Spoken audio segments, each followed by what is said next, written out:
사도신경을 우리 함께 묵상하는 시간으로 오늘은 두 번째 시간입니다. 함께 사도신경 우리 함께 고백함으로 말씀 보겠습니다.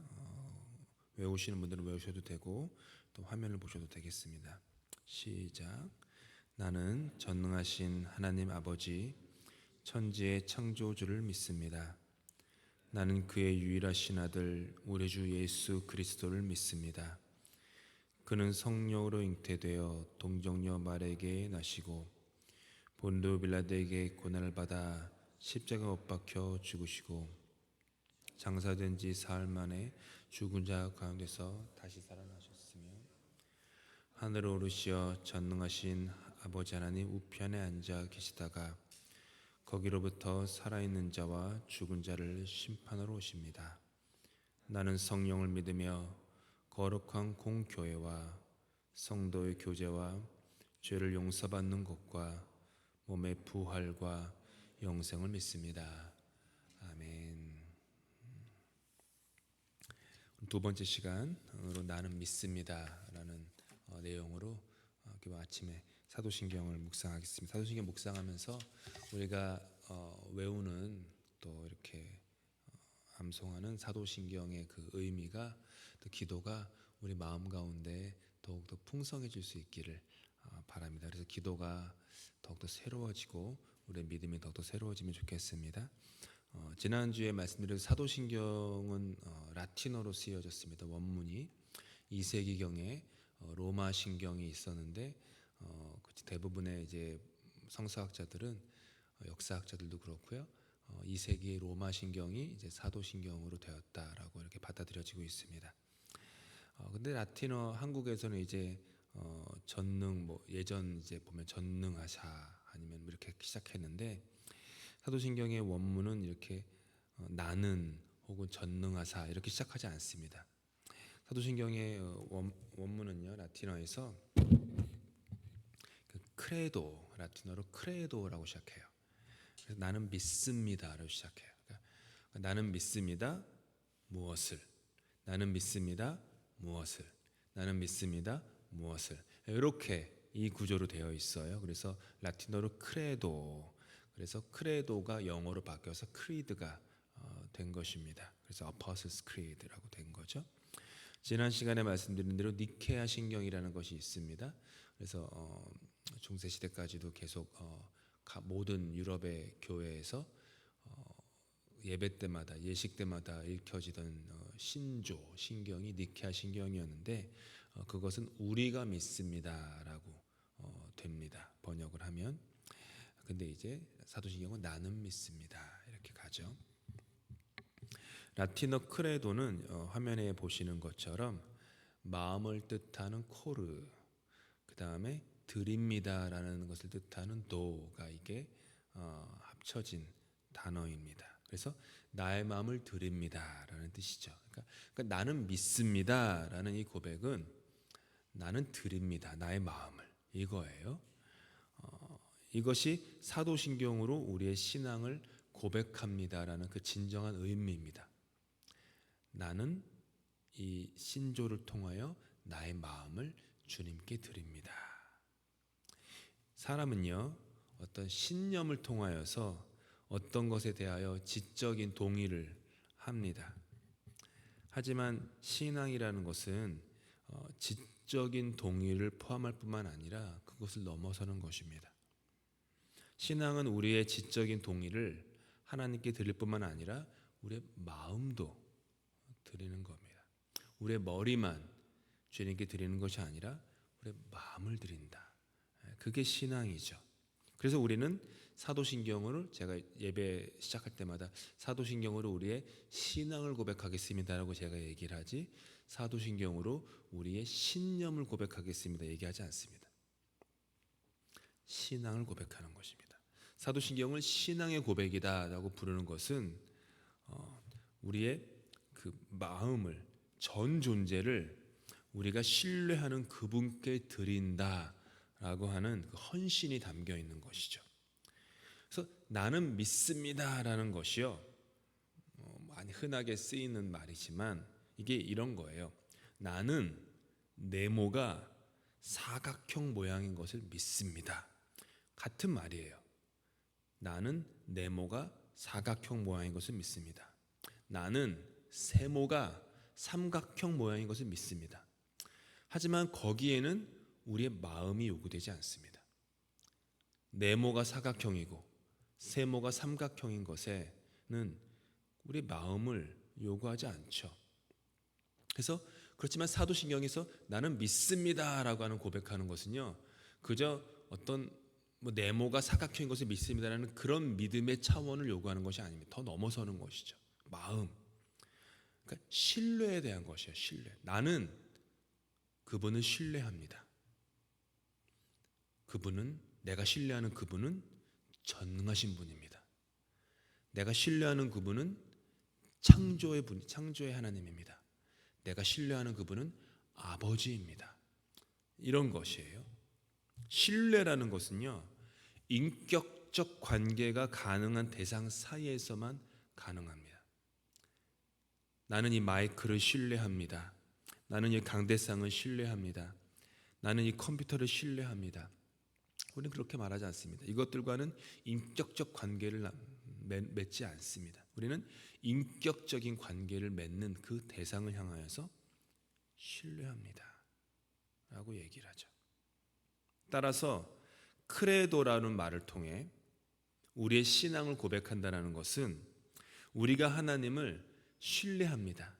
나는 하나님과 인격적 관계를 맺고 있습니다 라는 거예요.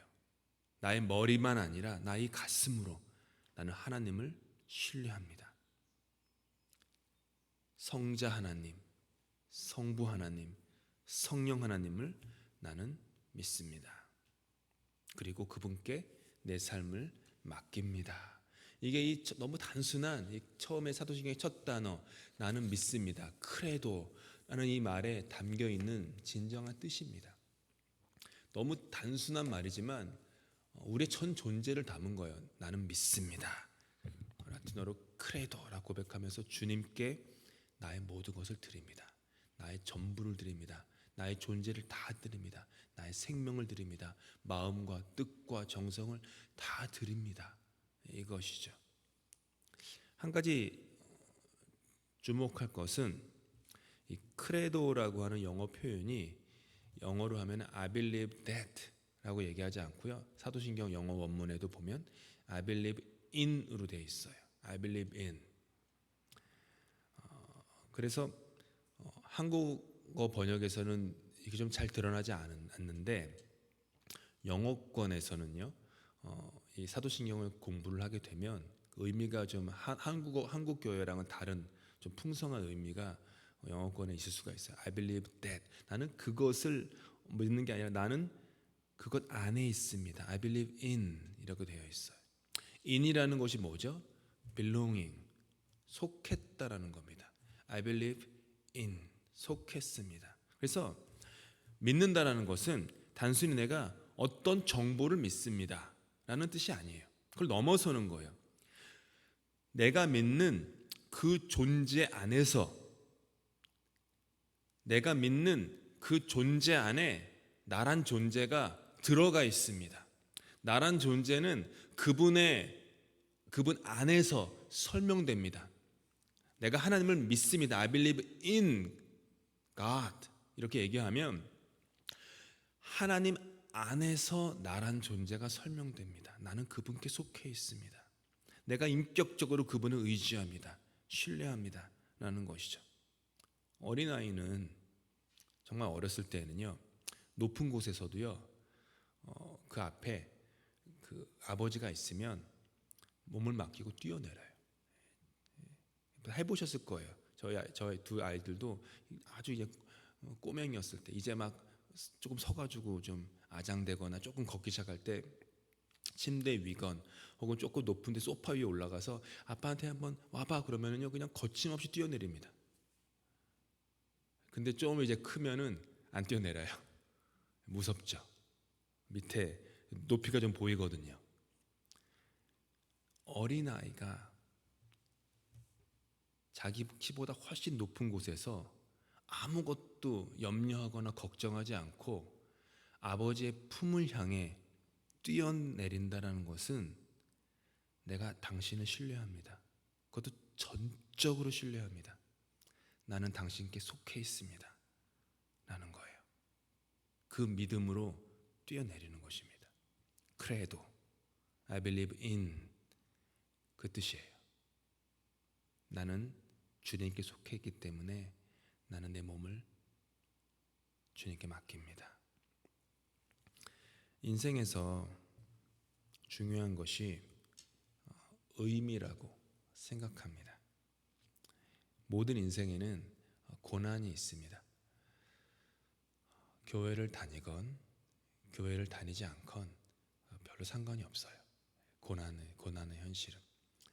여기 성경을 보시면 시편이 펴져 있습니다. 시편 이 성경을 보면 고난에 빠진 신앙인의 그 절절한 고백들이 너무 많이 묻어 있어요. 그러면서 막 아파해요. 하나님을 그렇게 제가 믿는데 왜 의인이나 의롭지 않은 자나 어떻게 보면 의롭지 않은 사람이 더 잘 되는 것만 같습니까, 하나님? 이런 갈등들이 시편 곳곳에 묻어 있어요. 저는 하나님을 믿는데 왜 이렇게 인생에 고난이 있습니까? 환난이 있습니까? 아픔이 있습니까? 깨어짐이 있습니까? 고난은 믿는 자에게 믿는 자를 이렇게 피해가지 않습니다. 어떻게 보면 고난은 믿는 자에게 그냥 믿는 자를 정면으로 부딪히는 것이 고난이죠. 그런데 고난을 다 겪어보시고 하셨겠지만 고난이건 고생이건 환난이건 아픔이건 슬픔이건 고난의 어떤 그 환경과 고난의 어떤 그 모습보다 더 우리의 마음을 어렵게 하는 것은요, 그 고난에 의미가 없을 때, 그때 더 힘듭니다. 한번 여러분 인생에 힘들었던 때를 한번 돌아보세요. 그 힘들었던 때가 무슨 뜻이 있어, 목적이 있어, 의미가 있었어 라고 하면 고난의 환경은 좀 어렵지만 감내할 수 있는 힘이 있습니다. 그런데 내가 당하는 고난에 의미를 찾지 못할 때 그게 힘들어요. 그게 정말 힘든 겁니다. 그 의미를 찾지 못하면 고난을 감내할 수가 없어요. 의미가 있으면 고난이 부질없는 고생이 되지 않습니다. 그런데 기쁘고 평탄한 상황 속에서도요, 삶의 의미를 발견하지 못하면 곧 우리는 절망에 빠지는 것이에요. 그렇다면 질문을 하게 됩니다. 과연 무엇이 나의 인생에 의미를 주는가? 과연 누가 나의 인생에 의미를 주는가? 의미는요, 내가 어디에 속해 있느냐에 달려 있어요. 의미는 다른 데서 오는 것이 아니라 속함에서 오는 것입니다. 그래서 성경은 하나님께서 당신의 자녀들에게 반복해서 얘기하세요. 너는 내 것이다. 너는 내 것이다.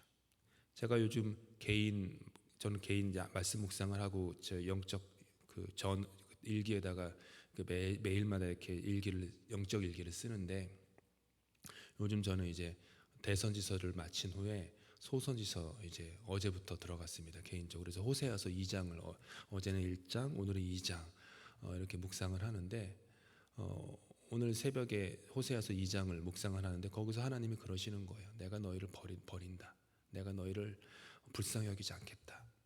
이렇게 막 버리시다가 다시 돌아오라고 하세요. 돌아오는데 어떻게 돌아오라면은 나는 너희는 더 이상 나를 나의 주인이라 부르지 않고 너희는 나를 나의 남편이라고 부를 것이다. 너희는 나의 아내가 될 것이다. 내가 너의 남편이 될 것이다. 너는 나의 아내가 될 것이다. 이게 뭐예요? 속함에 대한 거예요. You belong to me. I belong to you. 이거예요. 속하지 않았던 너희들을 나에게 속하게 하겠다. 그래서 하나님이 이사야서에서는요 이렇게 말씀하세요. 함께 읽겠습니다. 시작. 너는 두려워하지 말라. 내가 너를 구속하였고 내가 너를 지명하여 불렀나니 너는 내 것이라. 계속 반복하세요. 너는 내 것이다. 이거는 우리 인간의 소유욕에 대한 말이 아니에요. 우리 인간은 이거 내 거야. 이거 내 거야라고 하면서 어린이들이 그 형제들 간에 싸울 때 이런 얘기 맨날 하잖아요. This is mine, this is mine 막 이런 거 맨날 수도 없이 보잖아요. 어른이 돼도 우리 그런 게 있어요. 이거 내 거야, 내 거야. 근데 여기서 말씀하시는 주님은 너는 내 것이다. 이거는 그 차원을 훨씬 넘어서는 것이죠. 다른 곳에서는 나는 너를 애굽에서 인도하여 낸 너의 하나님이다라고도 얘기하세요. 예수님께서도요 제자들을 위해서 기도하시면서 이렇게 말씀하시죠. 너희는 세상에 속하지 않았다. 이렇게 얘기하세요. 너희는 하나님 아버지께 속해 있다. 절대 그것을 잊지 말아라. 그래서 그래서 어떤 게 가능한 거예요? 세상에서는 너희가 환난을 당하나 담대하라. 내가 세상을 이기었노라. 그 근거는 뭐죠? 하나님께 속해 있기 때문이에요. 나는 믿습니다. 나는 믿습니다. 이것은요 내가 주님께 속했습니다 라는 고백. 나는 주님의 아내입니다. 주님은 나의 남편입니다. 이 고백을 통해서 우리는 살아갈 이유를 발견합니다. 왜요? 길 가운데 험한 인생의 여정 가운데 저와 여러분은 결코 홀로 남겨진 외로운 존재가 아니라는 것을 우리는 고백할 수 있기 때문입니다. 나는 고아가 아니다. 우리는 고아가 아니다. 이 교회는 고아가 아니다. 우리 자녀들도 고아가 아니다. 하나님의 아들이다. 하나님의 딸이다. 세상이 무엇이라고 하든지 간에 나는 하나님의 소유이다. 내가 그분의 소유이기 때문에 나는 그 누구로부터도 그 무엇으로부터도 빼앗기지 않는다. 한번 잘 생각해 보시면 창세기부터 계시록까지 이 믿음의 고백이요 그 글자 밑에 면면이 흐르고 있어요. 바울은 로마서 8장에서 그래서 고백하는 거예요.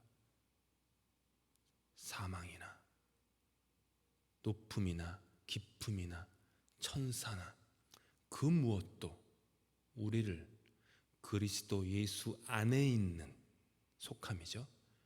하나님의 사랑에서 빼앗을 자가 없다. 그 어떤 것도 나를 하나님으로부터 끊을 수 없다.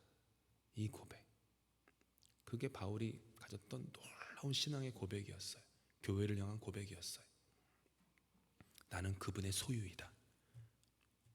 그분은 나를 절대로 뺏기지 않아.